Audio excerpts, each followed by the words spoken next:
গত মঙ্গলবার 20শে আগস্ট দেশব্যাপী সেনা অফিসারদের সাথে সেনা প্রধানের একটা বৈঠক অনুষ্ঠিত হয়েছে। এই বৈঠকটা গুরুত্বপূর্ণ, যা যা আলোচনা হয়েছে সেটাও গুরুত্বপূর্ণ। সেনাবাহিনীকে আমাদের জনগণের পক্ষ থেকে কিছু নির্দেশনা দেওয়া প্রয়োজন, ভুলে যাবেন না। সেনাবাহিনীকে অপেশাদার বাহিনী বানানোর কাজটা সুচারুভাবে করছিল কন্ট্রাক্টর বানায় হাসিনা। আবার দেখলাম ব্যবসায়ীদের সাথে মিটিং করেছেন সেনাপ্রধান। হ্যাঁ, কেন ব্যবসায়ীরা গেছে মিলিটারি নিরাপত্তা চাইতে আপনার কাছে? ওয়াকার সাহেব, আপনি পারেন দিতে? তারা দরকার হইলে প্রফেসর ইউনূসের কাছে যাবে, শিল্প বাণিজ্য উপদেষ্টার কাছে যাবে, আপনার কাছে কেন নিরাপত্তার জন্য? আপনি কি পুলিশ নাকি হাউন আঙ্কেল? হ্যাঁ, যে জন্য আপনার কাছে যাইতেই হবে। আপনার কাছে যারা গেছে তারা প্রফেসর ইউনূসের কাছেও গেছিল, এই যে দেখেন, আবার আপনার কাছে গেছে কেন জানেন? গপ্পগে একটা এটা গল্প বলি। ঢাকার কিছু এলিট 1971 সালের মার্চ থেকে ডিসেম্বর পর্যন্ত পাকিস্তানি সেনাবাহিনীর অফিসারদের দাওয়াত করে খাওয়াইতো নিজের ভাষায়। তো পাওয়ার দেখলে কিছু লোক আছে পাওয়ারের চাটতে চায়, তাই পাকিস্তানি সেনা অফিসারদের চাটতো। আবার 16 ডিসেম্বর হইলো, সে একই লোকেরা ইন্ডিয়ান আর্মির অফিসারদের ডেকে ডেকে দাওয়াত খাওয়াইতো, মানে পাওয়ারের আর কি, বুঝছাও? তো আপনার পাশে যে দুইজন আছে না, আপনার এখন হোগা চাটতে গেছে, তারা হাসিনারও হোগা কেমনে চাটছে দেখেন, এডিটর সাহেব দেখান একটু। এই জন্যই বলি শেখ হাসিনার সরকার বারবার দরকার। তাই শিল্পী কবির সুমনের জনপ্রিয় গানের ভাষায় বলতে চাই, প্রথমত আমি তোমাকে চাই, শেষ পর্যন্ত আমি তোমাকে চাই, ভীষণ অসম্ভবও তোমাকে চাই। জয় বাংলা, জয় বঙ্গবন্ধু। আমরা আপনাকে আবারও প্রতিজ্ঞা করে গেলাম, আপনার সাথে আমরা ছিলাম, আমরা আছি, আমরা ভবিষ্যতেও থাকবো। মাননীয় প্রধানমন্ত্রী 100 বছর জীবিত থাকবে, তারও বেশি থাকলে উনি ক্ষমতায় থাকবেন, প্রধানমন্ত্রী থাকবেন। আবারও গান হবে, সে যে কেন এলো না, কিছু ভালো লাগে না। জয় শেখ হাসিনা, জয় বঙ্গবন্ধু, জয় বাংলা। মাননীয় প্রধানমন্ত্রী, আমার রক্ত টকবগি উঠেছে। শেখ মুজিবের বংশ যেখানে যায় সেখানে জয়ধ্বনি হয়, সেখানে ওই দেশ উজ্জ্বল হয়ে যায়। আমার আপার জন্য দোয়া করবেন। আমি শুধু প্রধানমন্ত্রীকে দেখার জন্য, এই বিজনেস কমিটিকে দেখার জন্য আজকে এখানে উপস্থিত হয়েছি। দিয়াবাড়ি থেকে আমি ইউনাইটেড হসপিটাল যাব, 13 মিনিটে চলে গেছি। এটা করলো কে বলেন? শেখ হাসিনা, আমাদের মা জননী শেখ হাসিনা। কখনো বোন, কখনো মা। যখনই এসেছি মায়ের পবিত্র আশীর্বাদের মতো ওনার কাছ থেকে ব্যবহার পেয়েছি, কখনো খালি হাতে ফিরে যাই নাই। হ্যাঁ, শেখ হাসিনা সরকার, শেখ হাসিনা সরকার, শেখ হাসিনা সরকার। জয় বাংলা, জয় বাংলা, জয় বাংলা, জয় শেখ হাসিনা। আরেকটু জোরে ভাই, জয় শেখ হাসিনা, জয় শেখ হাসিনা। আমার রক্ত গরম হয়ে গেছে এখন। যাই হোক, এবার সবার প্রসঙ্গে আসি। কেমন আলোচনা হয়েছে? এ সবাই কর্মকর্তারা যথেষ্ট উত্তেজিত ছিলেন, যা বোঝা গেছে আর কি। আর অতীতের অন্যান্য সবাই খুব কম অফিসার প্রশ্ন করতেন, কিন্তু 20 আগস্টের সবাই অনেককে প্রশ্ন করার জন্য হাত তুলতে দেখা গেছে। সেনা প্রধান মানে ওয়াকার সাহেবের বক্তব্যের মূল পয়েন্ট হচ্ছে যে উনি, আমি এক এক করে কইতেছি, আমি মন্তব্য বলতেছি ওনার বক্তব্যের বিপরীতে। উনি কইছেন, 1 নাম্বার, সেনা মোতায়েন কাঙ্ক্ষিত সময়ের চেয়েও বেশি সময় ধরে চলার সম্ভাবনা আছে। আচ্ছা ওয়াকার সাহেব, এই সিদ্ধান্ত কি আপনি নেবেন? এই সিদ্ধান্ত সেনা প্রধান নেবে না, আদেশটা আসবে অন্তর্বর্তীকালীন সরকারের কাছ থেকে। তাদের প্রতি নিজেকে সমর্পণ করেন। একই সাথে গোপনে নানা রাজনৈতিক দল, ডিবি, এনএসআই, ডিজিএফআই পরিচালিত ইসলামিক দল এবং গোষ্ঠীগুলোর সাথে দেখা সাক্ষাৎ বন্ধ করেন। এই জিনিসগুলো খবর আমাদের কাছে আছে। কি করিচ্ছেন এগুলো আপনার লোকেরাই আমাদের এসে কয়া দেয়, বুঝছাও? এটা বন্ধ করেন, নিষেধ করিচ্ছি, বন্ধ করেন। সব কয়া দেবো কিন্তু কি কি করিচ্ছেন তাইলে। বিশেষ করে শেখ হাসিনার দুঃশাসনের সহযোগী ব্যবসায়ী সমাজকে প্রশ্রয় দেবেন না। বড় টাকা পয়সার লেনদেন হচ্ছে বলে কিন্তু আমরা শুনতে পাচ্ছি, কার কাছে কত টাকা যাচ্ছে সেটা ওটা হিসাব পাইছি, ভেরিফাই করতে পারিনি জন্য কইলাম না, কিন্তু কয়া দেবো, নাম ধরে ধরে কয়া দেবো। দেশের যে সমস্ত ট্রেড বডি বা ব্যবসায়ীদের সংগঠনের নির্বাচন ধ্বংস কইরা যারা শেখ হাসিনার পদধূলি গায়ে মেখা জবরদস্তি করে এই সকল সংস্থার নেতৃত্ব দিছে তাদেরকে ক্ষমা করা হবে না। যতই আপনার সাথে লাইন ঘাট করুক না কেন ক্ষমা করা হবে না, অত সোজা না, বুঝছাও? এই মালগুলা বিনা ভোটে নির্বাচনে দাঁড়াইছে, বিজয়ী বা পরাজিত হয়েছে, টাকা পয়সা ঘুষ দিয়ে নিজের লোককে মনোনীত করছে, এরা গণশত্রু। গণশত্রুদের যাদের পাশে দেখবো তাদের পাশার চামড়া তুলে ফেলবো। 2 নাম্বার, আপনি কইছেন সামাজিক যোগাযোগ মাধ্যমে সরানো প্রোপাগান্ডা যেখানে সত্য মিথ্যার সংমিশ্রণ থাকে এতে কর্ণপাত না করতে। ওয়াকার সাহেব, এটা তো খুনি পলাতক হাসিনা জয় পলকের ব্যারাম। হ্যাঁ, এই রোগে মাত্র 2 সপ্তাহের মধ্যে আপনাকে ধরে ফেলছে, সংক্রমিত করছে। ঘটনাটা খুবই দুঃখজনক। আপনার তো তাহলে ভ্যাকসিন লাগবে, ভ্যাকসিন, গণ অভ্যুত্থানের ভ্যাকসিন নেন। তবে এটা আপনার দ্বারা মুগ্ধ হওয়া ডক্টর আসিফ নজরুল দিতে পারবে না, এটা আপনারা নিতে হবে ডাক্তার পিনাকি ভট্টাচার্যের কাছ থেকে। পিনাকি ক্যাঁকা করে ভ্যাকসিন দেয় জানেন তো? আজকে দিলাম না, আজকে মাফ করে দিলাম। হ্যাঁ, কি ওয়াকা সাহেব নেবেন? আমার বন্ধু বান্ধব বলে গালি না দিতে, মুখ খারাপ না করতে। তো ওই আপনি মিলিটারি, সেজন্য আপনারা গালি দিব না এটা ভাইবেন না, আপনারা বড় করে গালি দিতে পারবো। যখন ছাত্রদের উপরে গুলি করেছিলেন ক্যাঙ্কা গালি দিছিলাম, মনে আছে নিশ্চয়ই? হ্যাঁ, বাধ্য করেন কেন গালি দিতে মিয়া? জেডে রাখেন ওয়াকারুজ্জামান, কোনো সোশ্যাল মিডিয়াকে বাধা দেওয়া যাবে না, সোশ্যাল মিডিয়ার বিরুদ্ধে কোনো ধরনের বিষোদ্গার করবেন না, কখনোই ইন্টারনেট বন্ধ করা যাবে না। এই দুরূহ বাধা অতিক্রমের জন্য শত শত তরুণ কিশোর যুবক প্রাণ দিছে, সাবধান হয়ে যান। ইন্টারনেট ব্যবহারের খরচ কমাইতে হবে। আপনার শেখ পরিবার, আপনি তো শেখ পরিবারের জামাই, আপনি শেখ পরিবার লুটপাট করতে যায় বাংলাদেশে এই ডিজিটাল অ্যাসেটকে, এই ইন্টারনেটের কানেকশনের খরচকে সবচেয়ে বেশি দামে বিক্রি করার একটা পণ্যে পরিণত করছে। ইন্টারনেট ডেটা সহ সকল পণ্য দুনিয়ায় সবচেয়ে বেশি মূল্যে যে সকল দেশ বিক্রি হয় তার মধ্যে অন্যতমটা হচ্ছে আপনার পলাতক খালা শাশুড়ির সোনার বাংলায়। 3 নাম্বার, আপনি কইছেন অপ্রীতিকর ঘটনা সংঘটিত না করে এবং তা থেকে দূরত্ব বজায় রাখতে। অপ্রীতিকর ঘটনা এড়াইতে হলে দ্রুততম সময় সেনাবাহিনীকে মাঠ থেকে তুলে সেনা ছাউনিতে নিয়ে যেতে হবে। সীমান্ত রক্ষার জন্য জোরদার ট্রেনিং শুরু করতে হবে, কারণ আমাদের সকল সীমান্তই এখন অরক্ষিত। দেশের সার্বভৌমত্ব, জাতীয় নিরাপত্তা প্রত্যেকদিন বিঘ্নিত হচ্ছে। সমগ্র দেশবাসী জনগণকে সাথে নিয়ে সশস্ত্র বাহিনীর নেতৃত্বে আমরা বহিঃশত্রুর আক্রমণের হুমকি, আভ্যন্তরীণ বিষয়ে হস্তক্ষেপ এবং তাদের বাড়াবাড়িকে রুখে দাঁড়াবো ইনশাল্লাহ। সিভিল লাইফ অর্থাৎ জনজীবনে আপনি ঢুকবেন না, এটা আপনার কাজ না। আপনি সিভিল লাইফে না ঢুকে ব্যবসায়ীদের সাথে ঘটনা কইরা অরক্ষিত সার্বভৌমত্বকে কিভাবে নিরাপত্তা দেওয়া যায় সে বিষয়ে চিন্তা করেন। ইন্ডিয়ার সাথে খুনি হাসিনা যে সমস্ত গোপন চুক্তি করেছে তার সেই সকল অসমস্ত কাজ সম্পন্ন করার লালসায় যেন না পড়েন। মুহূর্তের মধ্যে কিন্তু খালেদ মোশাররফের মতো জয় বাংলা হয়ে যাবেন। 4 নাম্বার, আপনি কইছেন সেনাবাহিনীর একতার উপর গুরুত্ব আরোপ করেছেন। আমি এ আলোকে আলোচ্য সভার পুরো বিবরণ পর্যালোচনা এর উপর মন্তব্য করব। 1 নাম্বার, আন্দোলনে যারা মারা গেছে তাদের দায়িত্ব যেন সরকার বহন করে, এই আলোচনা আসছে। তো সেনাপ্রধান হিসেবে আপনি কইছেন যে ট্রিটমেন্টের দায়িত্ব আর্মি নিছে, আমরা আহতদের চিকিৎসায় 400 জনের চিকিৎসার ব্যবস্থা করব, 300 সিএমএইচ এবং 100 কর্মী টোলাতে। 2 নাম্বার, একজন সেনা কর্মকর্তা বলছেন যে পুলিশের অধীনে সেনাবাহিনী কাজ করাটা ঠিক ছিল না। দুনিয়ার কোনো দেশে সেনাবাহিনী পুলিশের অধীনে কাজ করে না। যদি কাজ করতেই হয় পুলিশ সেনাবাহিনীর অধীনে থাকবে। আমরা সৈনিক হিসেবে প্রশিক্ষিত, পুলিশ হিসেবে না।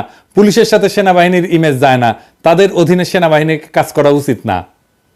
আরেকজন সেনা কর্মকর্তা কইছেন যে ইনএড টু সিভিল পাওয়ারে সবসময় ম্যাজিস্ট্রেট থাকে না, তাদেরকে সময়মতো পাওয়া যায় না। পরবর্তীতে সেনা মোতায়েন হইলে আমাদেরকে যেন ম্যাজিস্ট্রেসি পাওয়ার দিয়ে পাঠানো হয়। আমি একটা বোকার মতো প্রশ্ন করি, তা আর্মি অফিসাররা কি বোঝেন না 2014 সালের নির্বাচনের সময় থেকে বাংলাদেশের সশস্ত্র বাহিনী আন্ডার কমান্ড অফ পুলিশ হয়ে গেছে? নির্বাচিত রাজনৈতিক শাসনের অধীনস্থ থাকার অর্থ হচ্ছে জনপ্রতিনিধিত্বের প্রতি আনুগত্য প্রদর্শন করা। কিন্তু যখন দেশে ভোট হয় না, নির্বাচন ছাড়াই তথাকথিত জনপ্রতিনিধি মনোনীত হয়, তারা দেশ চালায় এবং তাদের অধীনে আর্ম ফোর্সেসকে কাজ করতে হয়, তখন জনগণের সার্বভৌমত্ব, দেশের সার্বভৌমত্ব বলে কিছুই অবশিষ্ট থাকে না। আওয়ামী লীগ তার অবৈধ শাসন চালায় যাওয়ার ক্ষেত্রে রাষ্ট্রের সকল প্রতিষ্ঠানকে ব্যবহার করছে, আর সেক্ষেত্রে অবলীলায় ব্যবহৃত হয়েছে বাংলাদেশের সশস্ত্র বাহিনী। আমি 2018 সালের বিবিসিতে দেওয়া একটা ক্লিপ দেখাইছিলাম, আবারও দেখাই। হ্যাঁ, ওই পাবলিকে ভোট দিতে গেছে এবং আওয়ামী লীগ এসে পিটাইছে, বাইর করে দিছে, তারা দৌড়ে গেছে সশস্ত্র বাহিনীর কাছে, সশস্ত্র বাহিনী ক্যাঙ্কা করে পালায় দেখেন।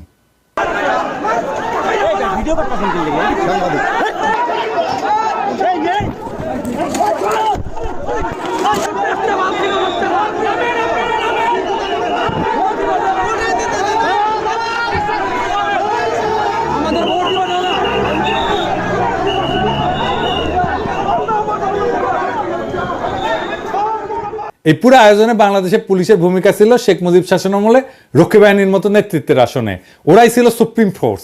সেই জন্যই শেখ হাসিনা পতনের ঘটনায় সবচেয়ে বেশি জনপ্রতিরোধের মুখে পড়ছে পুলিশের পোশাকে চাকুরিরত একদল গুন্ডা, ডাকাত এবং সন্ত্রাসী। বেনজিরের মতো কয়েক শত কোটি টাকার মালিক হয়েছে এমন পুলিশ অফিসারের সংখ্যা 500-র বেশি। এর মধ্যে প্রাক্তন আইজি থেকে শুরু করে ওসি পদের লোকেরাও আছে। আজিজের মতো কুখ্যাত জঘন্য সেনাবাহিনী প্রধান থেকে শুরু কইরা ইঞ্জিনিয়ারিং কোর, বিভিন্ন প্রজেক্ট পরিচালনাকারী কর্মকর্তা, ডিজিএফআই, র্যাব সহ ডাকাতি করা যায় এমন পদগুলোতে বসে কাজ করা যায় প্রায় 60 থেকে 65 জন জেনারেল শত কোটি টাকা এবং সহায় সম্পদের মালিক হয়েছে। এই 60 থেকে 65 জন জেনারেলের তালিকা আমরা তৈরি করতেছি, আমরা এটা প্রকাশ করে দেব। পুলিশের সাথে প্রতিযোগিতা করে আর্মি অফিসাররা 2009 সাল থেকে র্যাব, বিজিবি, আনসার, ডিজিএফআইতে বসে গুম, খুন, ক্রসফায়ার সবই করেছে আর টাকা কামাইছে। এই প্রক্রিয়ায় জন্ম হয়েছে আজিজের মতো একজন নিকৃষ্ট সেনা প্রধানের এবং কয়েক ডজন ক্রিমিনাল জেনারেলের, যার মধ্যে একজন জিয়া। সেনা প্রধানকে এদের বিরুদ্ধে কোনো ব্যবস্থা নেবেন? তিনি কি র্যাব ভেঙে দিবেন? ডিজিএফআই নিষিদ্ধ করতে পারবেন? তা যদি না করেন তাহলে বুঝতে এবং প্রস্তুতি নিতে হবে বাংলাদেশে মানবতা বিরোধী যে সমস্ত কর্মকাণ্ড শেখ হাসিনার দুঃশাসনে চলছে সেগুলোর ওয়াকারুজ্জামানের সমর্থনে এবং পরবর্তীকালে তার নেতৃত্ব অব্যাহত থাকবে। এরপর একজন সেনা কর্মকর্তা গোপালগঞ্জে 10 বেঙ্গল রেজিমেন্টের সেনা সদস্যের উপর হামলার বিষয়টি উত্থাপন করেন। জবাবে সেনাপ্রধান ঘটনার জন্য দুঃখ প্রকাশ করে বলেন যে জড়িত ব্যক্তিদের আইনের আওতায় আনা হবে। মিরপুর ডিএইচএসে হামলার ঘটনা উল্লেখ করে একজন সেনা কর্মকর্তা ক্ষোভ প্রকাশ করে বলেন যে রেসিডেন্সিয়াল এরিয়া বাড়ি বাড়ি ঢুকে হামলা করা হয়েছে, সেটা নিয়ে আমরা দুঃখ পেয়েছিলাম। কেন এটা হইল? সেনাপ্রধান বলছেন যে এমআইএসটি এবং বিইউপির স্টুডেন্টদের হল ছেড়ে দেওয়ার আদেশ দেওয়া হয়েছিল। কিছু স্টুডেন্ট ডিএইচএস এর ভিতরে বাসা ভাড়া নিয়েছিল নিরাপত্তার জন্য, পরের দিন বাইরের কোনো এলিমেন্ট যেন ঢুকতে না পারে, এই জন্য ডিএইচএস সিকিউর করা হয়েছিল। কিন্তু সে রাতে এমআইএসটি এবং বিইউপি স্টুডেন্টরা পাল্টা ধাওয়া করছিল, এদের খোঁজার জন্য সেখানে সেদিন অভিযান হয়। এরপর একজন সেনা কর্মকর্তা বলছেন জনপ্রশাসন, পুলিশ বিভাগ এবং বিচার বিভাগের উচ্চ পদে আসীন অনেক অফিসার পালায় গেছেন, এখন পালানোর জন্য অনেক রেডি এবং তৈরি। এই সুযোগে অনেকে প্রমোশন নিয়ে উচ্চ এবং ভালো পদে বসার সুযোগ নিচ্ছেন। মানুষ কিভাবে মরছে তা সবাই দেখছে। এরপর একজন সেনা কর্মকর্তা বলেন যে ক্যান্টনমেন্টে বিগত কয়েক বছরে যে পরিমাণে রাজনৈতিক কার্যক্রম হয়েছে সেনাবাহিনীতে অতীতে এমনটি দেখা যায়নি। সেনাবাহিনীতে রাজনীতি কোনোভাবেই কাম্য না। সেনানিবাসে ভিডিও, ব্যানার, পোস্টার সহ নানান রাজনৈতিক কার্যক্রম সম্পূর্ণভাবে বন্ধ করা উচিত। সেনাপ্রধান হিসেবে বন্ধ করাটা আপনার দায়িত্ব। তো সেনাপ্রধান এই পয়েন্টটা গ্রহণ করে বলছেন যে অ্যাকসেপ্টেড। এই গণ অভ্যুত্থানের পরেও ইন্ডিয়ার মনোনীত এবং তাদের পছন্দের জেনারেলরা যদি সেনাবাহিনীর নেতৃত্ব দেয় তাহলে শেখ মুজিব এবং শেখ হাসিনার ছবি, পোস্টার, ব্যানার সরে গেলেও প্রতিবেশীরা আমাদের সেনাবাহিনীকে নিষ্ক্রিয় এবং নিস্তেজ করার যে কর্মসূচি নিছে সেটা কিন্তু চলতেই থাকবে, ব্যানার ট্যানার যাই সরান না কেন। একজন সেনা কর্মকর্তা বলছেন যে জেনারেশন জি আমাদের অনেক কিছু শেখাচ্ছে, কিন্তু বাধাগুলো হচ্ছে দুর্নীতি। আর একজন সেনা কর্মকর্তা বলেন যে দুর্নীতিগ্রস্ত মিলিটারি পার্সনদের সেনানিবাসে ঢোকার অধিকার রেস্ট্রিক্ট করতে হবে। এখানে আমি কই কি, দুর্নীতি আবার দুই ধরনের, ব্যক্তিগত এবং প্রাতিষ্ঠানিক। ইন্ডিভিজুয়াল বা ব্যক্তি নির্ভর দুর্নীতি বন্ধের জন্য মোটিভেশন দরকার, কিন্তু প্রাতিষ্ঠানিক বা ইনস্টিটিউশনাল দুর্নীতি বন্ধের জন্য আপনার হস্তক্ষেপ দরকার। যেমন ইঞ্জিনিয়ারিং কোড এবং প্রজেক্টের নামে যে দুর্নীতি হয় সেগুলোর প্রতি খেয়াল রাখতে হবে। সশস্ত্র বাহিনীর শৃঙ্খলা আইনে দুর্নীতি রোধের ব্যবস্থা আছে। জন আকাঙ্ক্ষা অনুযায়ী সেনাবাহিনীর ভেতরকার দুর্নীতি চিহ্নিত করার জন্য আপনারা কি একটা কমিশন করতে পারবেন? একদল সৎ, যোগ্য, দক্ষতা সম্পন্ন অবসরপ্রাপ্ত অফিসার দিয়ে এই কাজটা শুরু করতে পারেন। সেই তদন্তে যারা অপরাধী হিসেবে চিহ্নিত হবে তাদেরকে কোর্ট মার্শাল করেন এবং দায়ীদেরকে সেনানিবাসে ঢোকা এবং অবসরে যে সকল সুযোগ সুবিধা পাওয়া যায় সেগুলো থেকে রেস্ট্রিক্ট করেন। তা করার মুরত কি আর্মির আছে? একজন অফিসার বলেন যে পিলখানা তদন্তের কাগজ এবং অনেক আলামত সরায় ফেলা হয়েছে, এটা পুনঃ তদন্ত করা প্রয়োজন। পিলখানায় সেনা অফিসার হত্যার বিষয়টা উত্থাপন করে একজন অফিসার বলেন 25শে ফেব্রুয়ারিকে জাতীয় শোক দিবস ঘোষণার ব্যবস্থা করা উচিত, যেন এই জাতি সকল শহীদদের মনে রাখে। সেনাপ্রধান অ্যাডজুটেন্ট জেনারেলকে নোট নিতে বলছেন। আরেকজন অফিসার বলেন পিলখানা নিয়ে কমেন্ট করার জন্য অনেকের প্রমোশন আটকে আছে, বিডিআর বিদ্রোহের পর চাকরি হারানো কর্মকর্তাদের ক্ষতিপূরণ দেওয়া উচিত। সেনাপ্রধান বলছেন এটা বিবেচনা করা হবে, আমরা এটা খেয়াল রাখবো কেমন বিবেচনা করেন। সামরিক বাহিনীর অফিসারদের নিশানা করে খুন করতে বিডিআর এ সংগঠিত হত্যাকাণ্ড যে একটা বিদেশি ষড়যন্ত্র ছিল তা বাংলাদেশের সংখ্যাগরিষ্ঠ মানুষ বিশ্বাস করে। সেই জন্য এর একটা স্বচ্ছ তদন্ত করে বিশ্বাসযোগ্য বিবরণ বা আখ্যান বা ন্যারেটিভ দেশবাসীর সামনে তুলে ধরা প্রয়োজন। এই ঘৃণিত বিদেশি শক্তির সাথে এদেশের রাজনীতি, সামরিক বাহিনী, জনপ্রশাসন, পুলিশ, সাংবাদিক, বিভিন্ন পেশার মানুষদের যে অশুভ দেশবিরোধী আতাত বা সংযোগ ছিল এবং আছে তা উন্মোচিত করতে হবে। পক্ষপাতহীন, স্বচ্ছ, সঠিক বিচারের আয়োজন করে অপরাধীগুলোকে শাস্তি দিতে হবে। এছাড়া বাংলাদেশের স্বাধীনতা সার্বভৌমত্বের মধ্যে যে ভঙ্গুরতা, দুর্বলতা এবং ভীতি দেখা দিছে তার অবসান ঘটবে না।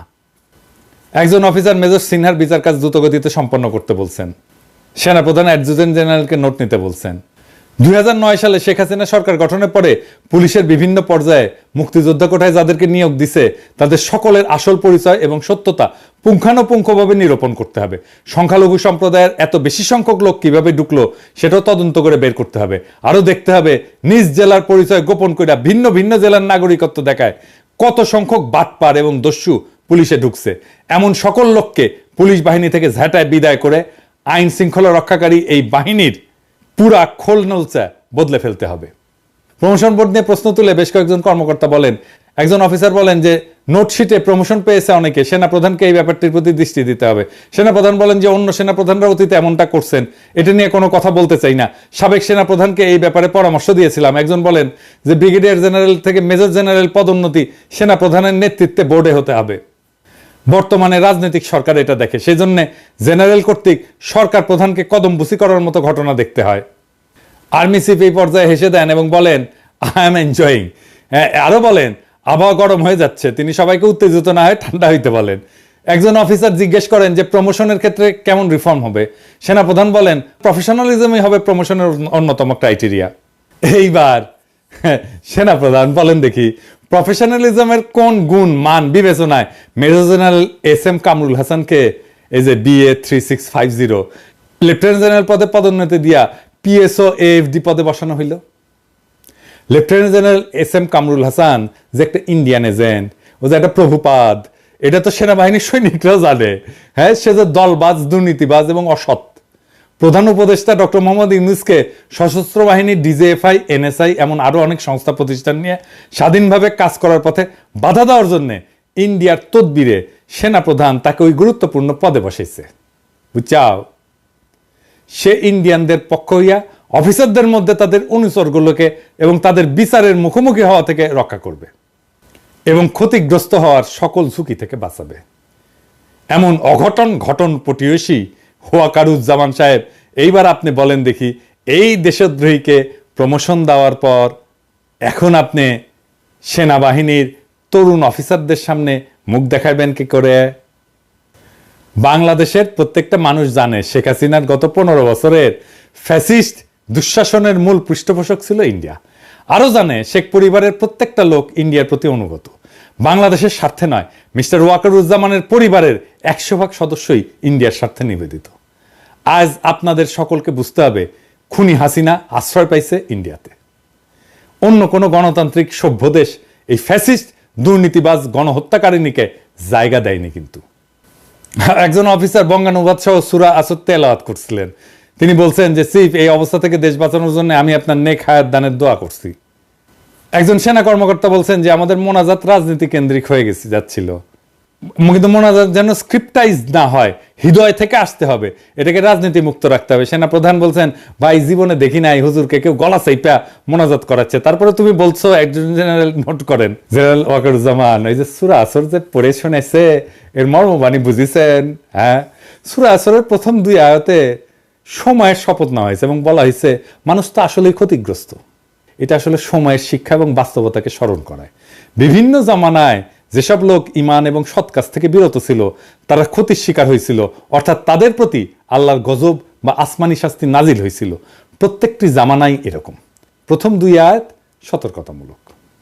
তৃতীয় আয়াতে ঈমান, সৎ কাজ, পারস্পরিক সত্যের উপদেশ দান, ধৈর্যের কথা বলা হয়েছে। যারা ঈমানদার এবং শুধু নিজেই পালন করে তাই না, নিজ প্রভাব বলয়ের মধ্যে অন্যকে সত্য দিন এবং ধৈর্য ধারণের উপদেশ দেয়। আল্লাহকে ভয় করে সব ধরনের পাপ থেকে বিরত থাকে। সূরা আসর পড়লে বুঝবেন যে এদেশবাসী, জনগণ, মানুষ আজ ভীষণভাবে ক্ষতিগ্রস্ত। বাংলাদেশ লুট হয়ে গেছে। আপনার শ্বশুর বাড়ির শেখ পরিবার দেশটাকে দেউলিয়া করে লক্ষ কোটি টাকা বিদেশে নিয়ে গেছে। এই সূরা আসরের আলোকে আপনাকে বুঝতে হবে রাষ্ট্রীয় সম্পদ লুণ্ঠনকারী নাগরিকদের, সমস্ত অধিকার হরণকারী ফ্যাসিস্টদের উপর আল্লাহর গজব বা আসমানি শাস্তি নাজিল হয়েছে। সময়ের শিক্ষা এবং বাস্তবতাকে স্মরণ কইরা আর্মড সার্ভিসের মর্যাদা রক্ষা করছে যে উদ্যোগ, 4 আগস্টের সেই নেতাদের পিছনে দাঁড়ান। আর একবারও ইন্ডিয়ার সেনা প্রধানের সাথে বা রয়ের কোনো এজেন্টের সাথে কথা বলবেন না। ইমান, সৎ কাজ, পারস্পরিক সত্যের উপর সশস্ত্র বাহিনীকে ঐক্যবদ্ধ এবং পুনর্গঠিত করতে হইলে 4 আগস্টের উদ্যোক্তাদের সাহায্য এবং সহযোগিতা লাগবে। আর আপনার দরকার হবে এই সমস্ত প্রবীণ শ্রদ্ধাভাজনদের কাছে ধৈর্য এবং শ্রদ্ধায় অবনত হওয়া, ইন্ডিয়ার প্রতি না। আল্লাহকে ভয় করে সব ধরনের গুনাহ থেকে বিরত থাকতে হইলে গত 15 বছর সশস্ত্র বাহিনীর ক্ষমতাকে যারা দলীয় স্বার্থে ব্যবহার করে গুম, খুন, লুটতরাজ করছে, সেই সমস্ত ক্রিমিনালকে বিচারের মুখোমুখি দাঁড় করাইতে হবে। তা না হইলে আল্লাহ যে আপনাকে ক্ষমা করবেন না, তা ভুলে গেলে কি চলবে? আমি এবার সৈনিক এবং তরুণ সেনা অফিসারদের কিছু বলতে চাই।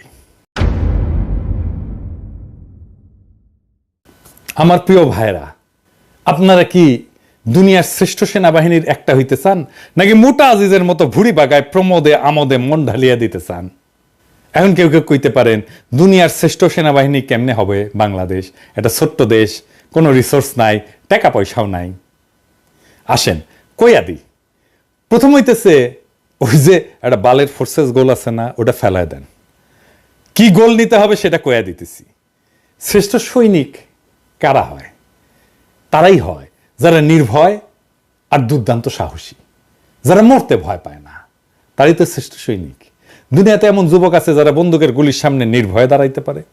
1 2 জন না, সবাই, সব তরুণ যুবকদের সবাই বাংলাদেশের আবু সাইদের মতো বন্দুকের গুলির সামনে দাঁড়াইতে পারে, নড়বে না, সরবে না, পালাবে না। পৃথিবীতে এরকম তারুণ্য নাই, এটা একমাত্র বাংলাদেশের আছে, দুনিয়ার অন্য কোনো দেশের নাই। 1 2 জন তরুণ থাকতে পারে, তো সব তরুণ এটা বাংলাদেশে। এই তরুণেরা সেই সেনাবাহিনীতে থাকলে তাদের দুনিয়ার কোনো সেনাবাহিনী পরাস্ত করতে পারবে না। বাংলাদেশের 18 থেকে 28 বছর বয়সী সব সক্ষম তরুণ তরুণীকে সামরিক প্রশিক্ষণ দিতে হবে। আমাদের 5 কোটি সুপ্রশিক্ষিত রিজার্ভ গণসেনা থাকবে, যে কোনো মুহূর্তে ডাক দিলে তারা ঝাঁপায় আসবে বাংলাদেশের স্বাধীনতা এবং সার্বভৌমত্ব রক্ষা করার জন্য। এই প্রশিক্ষণে তরুণেরা শুধু সুস্বাস্থ্যই পাবে না, তারা ডিসিপ্লিনড হবে। জাতি একটা ডিসিপ্লিন তারুণ্য পাবে।